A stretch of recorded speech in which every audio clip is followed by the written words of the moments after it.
Welcome to the podcast, everybody. This is Don't Feed the Bears, the official podcast of the Baylor Lariat Sports Desk. I'm Daniel Hill, alongside Greg DeVries. You know, throughout history, we've seen some really bad sports teams, and it looks like Kansas is becoming just the next one in line, and we saw that with the Bears. Kansas is in the running. I don't know how to explain a 45-point blowout for the Bears, but it was really nice to see the Bears get on the road and take care of business versus a historically awful Kansas team. The game did start out a little shaky. Bryce Petty fired 3 straight incomplete passes, and you're kind of thinking, oh no, is this going to be a trap game? What's going on here? But the Bears answered that question pretty quickly and jumped out to a big lead. Yeah, it was the second road game of the year, and the first one was also in Kansas at K-State. And that was the one game where the Bears have looked a little shaky. And so, yeah, the first 3 and out, you're kind of thinking, oh, no, maybe here we go again. But you know what? It wasn't long before all of our worries were put aside and the Bears were on to another victory. Yeah, the Bears answered all the questions with 743 total yards of offense. They held Kansas to only 308 total yards.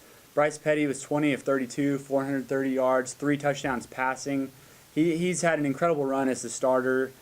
And Seastrunk and Glasgow each carried the ball, did well. And the nice thing, I thought, kind of a surprise to the game, was to see redshirt freshman utility back Shock Linwood come in and really have a fantastic game.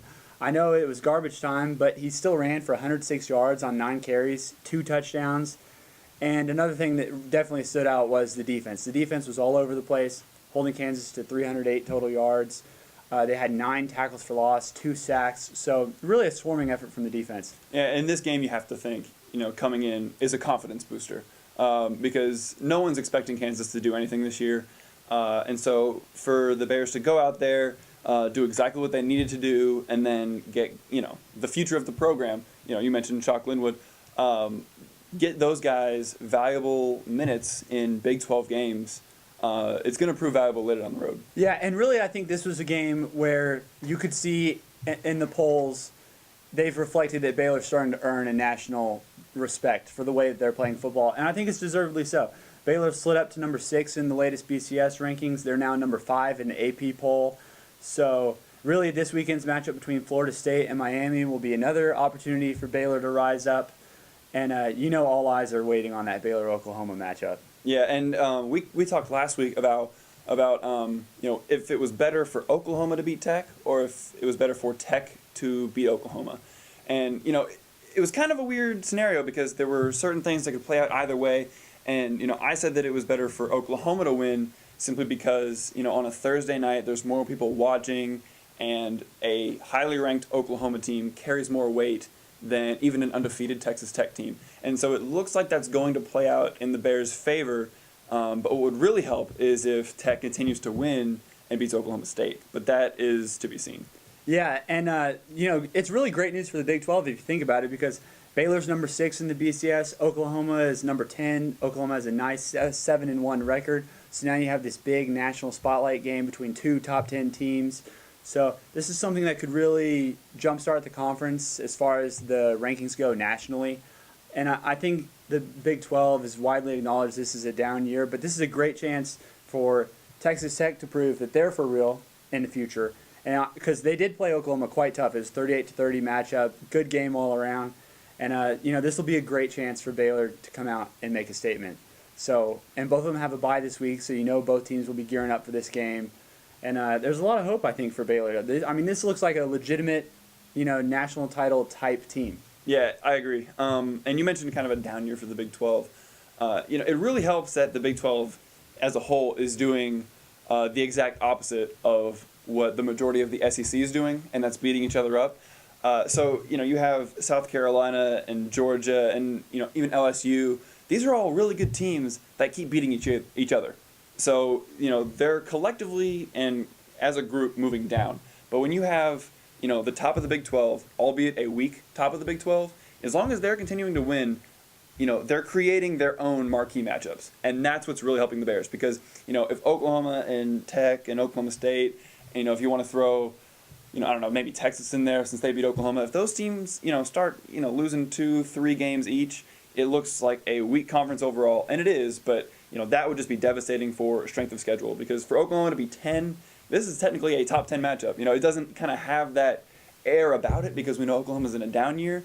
But hey, according to the polls, according to the computers, this is a top 10 matchup, and that's exactly what the Bears need. Well, I think the race for the Big 12 Conference just got really interesting because, granted, Texas Tech lost, but I think that they proved that they're for real, that they're not just smoke and mirrors. I think they've proven they're going to be a tough team to take out when Baylor meets them in Arlington. And if you look at the Big 12 right now, there's 2 undefeated teams at 4-0, and that's Baylor and Texas. And, watch out for Texas. People kind of forgot about them.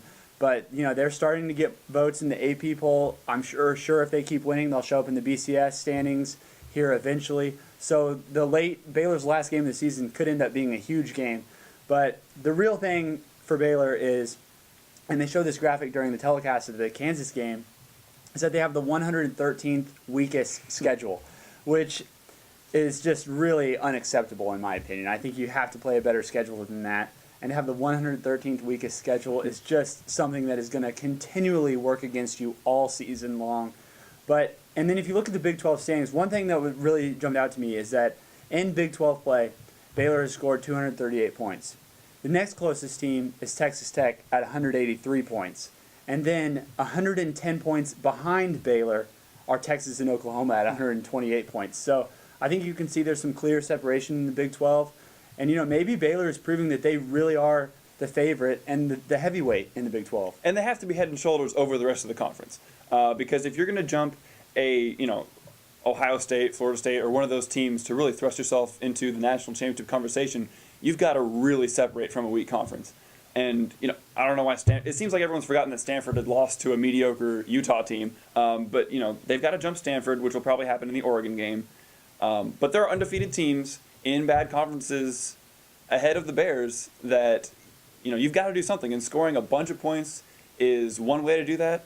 Scheduling a strong non-conference schedule is another. Unfortunately, the Bears swung and missed on that one. But yeah, a powerful offense that's going to raise eyebrows is what you need to jump other undefeated teams. Yeah, and I think at this point the Bears have established themselves as favorites. But one thing to be wary of is the fact that Art Briles has a losing record against each of the remaining teams left on Baylor's schedule.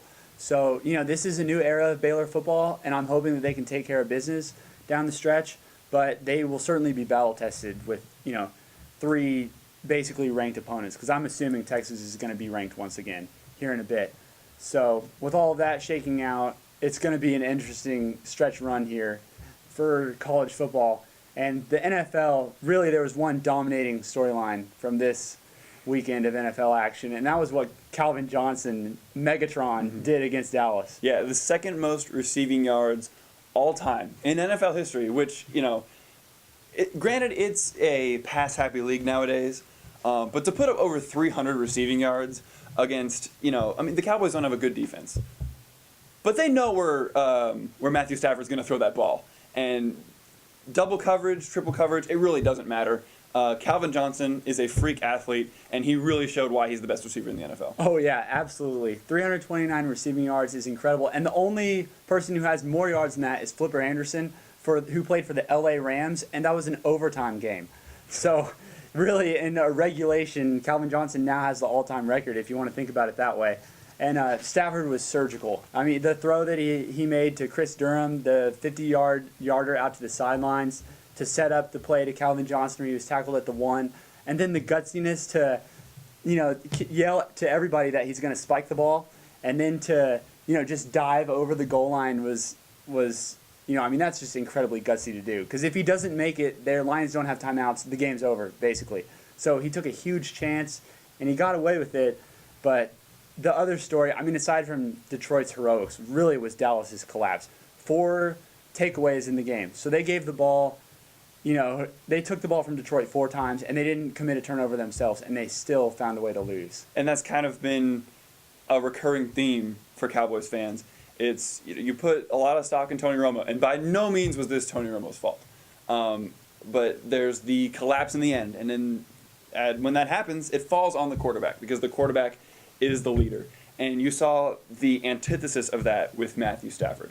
When you think of the best quarterbacks in the league, you think Rodgers, Manning, Brady, Breeze, and Stafford is pretty far down that list. But what he did against the Cowboys defense, especially at the end of the game, he asserted himself as a leader. He was as clutch can be.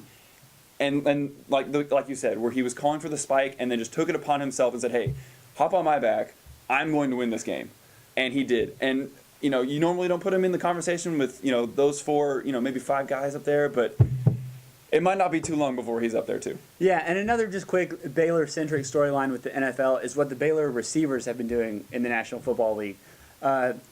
Terrence Williams had a 60-yard touchdown against Detroit for the Cowboys. He's got a touchdown in 4 straight games. Josh Gordon has been absolutely balling out in Cleveland. He had 132 receiving yards and a touchdown with Jason Campbell as his quarterback against Kansas City. So one of the best defenses in the league, and he's still getting it done.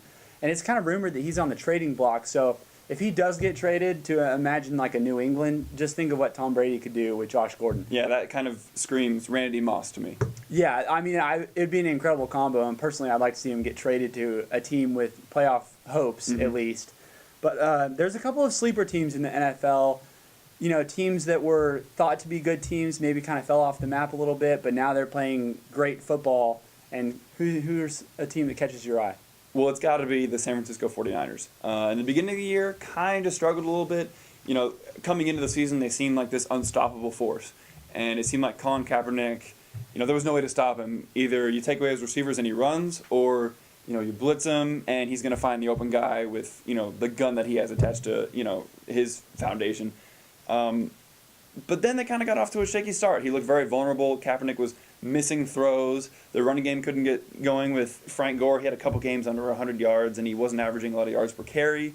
And they kind of got away from who they were. And it didn't help that Patrick Willis was out for a little bit. Alden Smith is, falling off the face of the earth at this point. But this is a very talented team, and I really expect them to turn it around soon and maybe not emerge to the level that they were last year because, last year they were a completion away from winning a Super Bowl. But they will definitely take steps forward coming. Yeah, what's funny about the Niners is that, like you said, they started the season 1-2. They lost to Seattle, then they lost to Indianapolis, and people kind of wrote them off and basically gave the NFC West to the Seahawks. Well, the Seahawks are 7-1, and they really did stumble on Monday night against the Rams. It looked like they were going to lose that game, but they lucked out. I'll say it.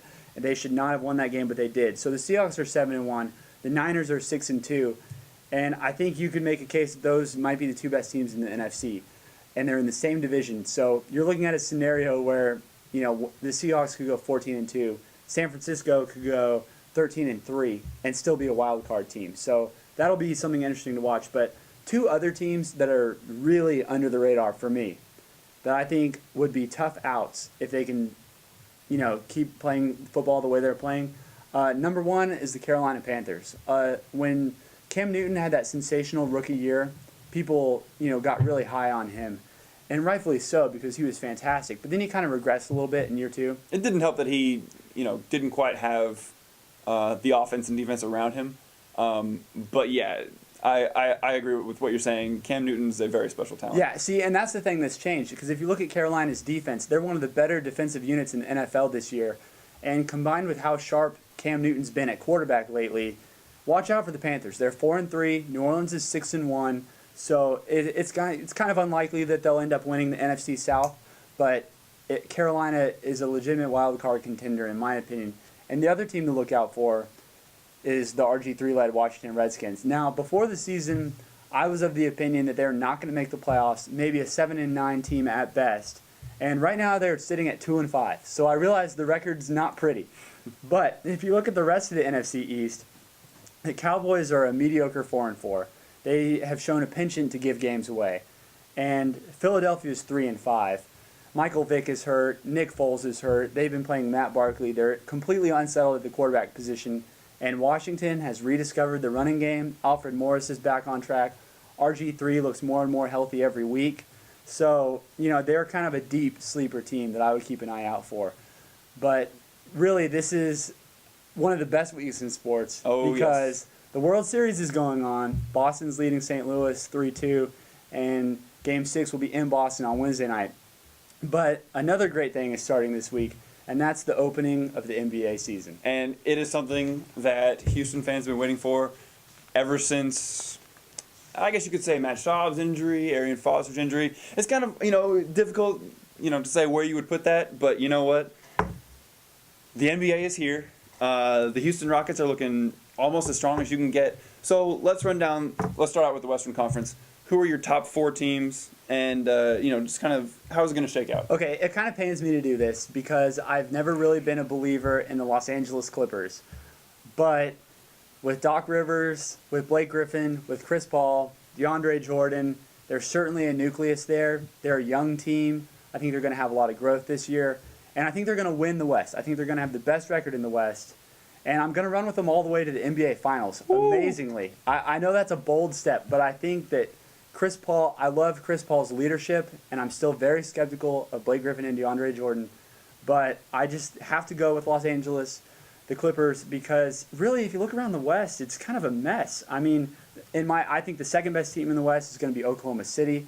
I still can't believe they made the James Harden trade. And I think that's really come back to bite them. But Kevin Durant's proven that he is a future Hall of Fame player. He can carry a franchise. And even if he's lacking a little bit of help, I still think he's probably going to win the scoring title. They'll be the number 2 team out West. Number 3, I'm going with Houston. Houston has a lot of potential, but it seems like when there's a lot of shifting and shaking among a team that it just kind of takes more than a year to pan out. So I'm a little wary of Houston. I love what James Harden is doing. I'm still skeptical of Dwight Howard. Maybe he's going to be fully healthy this year, and he did start to play better defense kind of down the stretch last year, but I'm just not quite buying in until I have to see it before I'm going to believe it with Houston. A lot of potential there. And then number 4, I think they're old. I think they're tired. I'm sure that Tim Duncan or Tony Parker is going to get hurt, but I'm going with the Spurs, number 4 out West. So really, I think the West, you can make a case for any of those 4 teams to win it. It's anyone's conference this year. What do you think? Well, I'm actually kind of different. I'm very different at every position. Number 1, I went with the Oklahoma City Thunder. But like you said, it's kind of a mess right now. You don't really know where anything's going to fall. There are a lot of unknowns, a lot of variables here. But I think if Oklahoma City is really going to solidify their position, either Perry Jones, Jeremy Lamb, or Reggie Jackson has to step up and be an off-the-bench contributor. Because Russell Westbrook and KD are going to get it done. They're good defensively in the paint, but they need someone to provide that extra little oomph. You know what I mean? So Oklahoma City right now, I have number 1, but everything is yet to be seen, but this especially. And I still just go back to that James Harden trade, though, because they get rid of James Harden because they don't want to pay him. So they get Kevin Martin. Then they don't re-sign Kevin Martin. It just kind of makes me wonder. So the only thing you have to show for that is a young Jeremy Lamb and, I guess, cap space. So they gave away, in my opinion, an NBA title to save cap space. I just can't get over that. Well, anyway, speaking of James Harden, it's his Rockets that I put at number 2. You mentioned Dwight Howard and the health. But if Dwight Howard is healthy and the Rockets are playing as they've shown they can play in the preseason, and I know preseason ball is worth its weight in fool's gold, but you know what? A fast-paced team that can run a lot of pick and rolls with Dwight Howard is a very good pick and roll player. Speaking of the pick and roll, Jeremy Lin's a very good pick and roll point guard. You know, they've got the 3-point range, and that's perfect with a pick and roll offense. You can kick it out. You know, this team was great offensively last year. They've got Omer Asha coming off the bench. I don't see how this team finishes any worse than, I'm going to say, 4th in the West. At number 3, I have your Western Conference champs in the Clippers. I don't trust Blake Griffin and DeAndre Jordan to be playoff difference makers. They're flashy. They can probably jump and touch the top of the backboard. But in terms of playoff difference makers, I just don't see it there. I do like Chris Paul. I think he's the best point guard in the NBA. But right now, even though Doc Rivers is there now, I just don't trust their perimeter defense. And then number 4, I really went back and forth between the Spurs and the team I eventually did pick at number 4, and that's the Golden State Warriors. Adding Andre Iguodala is going to do wonders for that team because now they have perimeter defense. They're very strong in the paint with David Lee and Andrew Bogut. Those are both double-double guys. Honestly, David Lee's a 2010 guy. The main question, Harrison Barnes off the bench. I don't really know how that's going to work. Harrison Barnes did a lot playing, a small guy in a small lineup, deep in the post because, he can get his shot when he wanted to. Coming off the bench, I don't know how that's going to work, especially since he's kind of used to a certain role in the offense that he's not going to see. And then for his entire career, Steph Curry's ankles. Are they going to hold up? Always a question. He played out of his mind last year. if he plays just kind of near that, I think this team is fourth in the West. Yeah, I agree with you. I think Golden State, they're one of those sleeper teams that could be really scary. And Harrison Barnes kind of had a coming out party in the playoffs last year. He was very versatile. He showed that he could do a lot of things. And I think he surprised a lot of people, too. He surprised me. And then going back to your Clippers thing, I do agree with you that the biggest problem that I have with Blake Griffin, he's insanely athletic, but he has hardly improved at any single aspect of his game since he's been in the league. He's just relied on his athleticism. I keep wondering when is that and going his Kia commercials. Yeah, I just keep wondering when is that going to change? When is he going to add something to his game? When is he going to start knocking down free throws? When is he going to become a more polished pro? So really, that's my big question with the Clippers. But I'm hoping Doc Rivers can get it out of him. So It would certainly be fun to see if he could become, the next best power forward in the league. yeah, I think we could both agree though that this year at least it looks like the West is going to be the lesser of the two conferences, because to me, I look at the East and I think there's 3 teams that can legitimately compete for an NBA title. And so right now, number 1, you've got to put Miami there. They're Yeah. the Kings. They're the champs. The Vegas oddsmakers currently have them as the only 60-win team. And I think actually they're at 61. 61 and a half. So they're head and shoulders above the East. And number 2, I struggled. Derrick Rose is coming back. But to me, for right now, attendance is part of the grade. So I'm going to go with the Pacers at number 2. Paul George is not there yet in terms of a huge difference maker, but man, is he on his way. In the playoffs, he proved that he can be a great defender and at least a good offensive player. And that's where the Pacers struggled, is on offense, which is why I really like the addition of Luis Scola. I think off the bench, he's not a good defender at all. But if you're looking for bench scoring, that's something Scola can do. He's crafty in the post. He doesn't play above the rim at all, but you know what? Neither does David West, the starter. So I think he's going to be a good fit there. And then at number 3, I have the Bulls. Derrick Rose, I would love to see him back in his full form, and it looks like he's doing that with the way he's playing in the preseason. Put whatever stock you want in that. But one player that really emerged, and actually if you look at the advanced stats, he's the most underpaid player in terms of his production on the court, and that's Jimmy Butler. Jimmy Buckets really just played so well in the playoffs that if he can just maintain, a little over half of that, off the bench with Derrick Rose's scoring, the Bulls will be a great defensive team and a good offensive team, and that's really all they need. And then number 4, a lot of people are picking Brooklyn, and to me, that's really hard to do. You've got an old team. And I honestly think they lack motivation. You've got Kevin Garnett at the end of his career, but he's always going to have his head in the game, or wherever his head is. But Paul Pierce, his entire career, he's a Celtic, and then you expect me to believe that he's going to hop off that and then become just a member of this team, just on a whim, a team that is kind of underachieved so far. I don't know if I can buy that.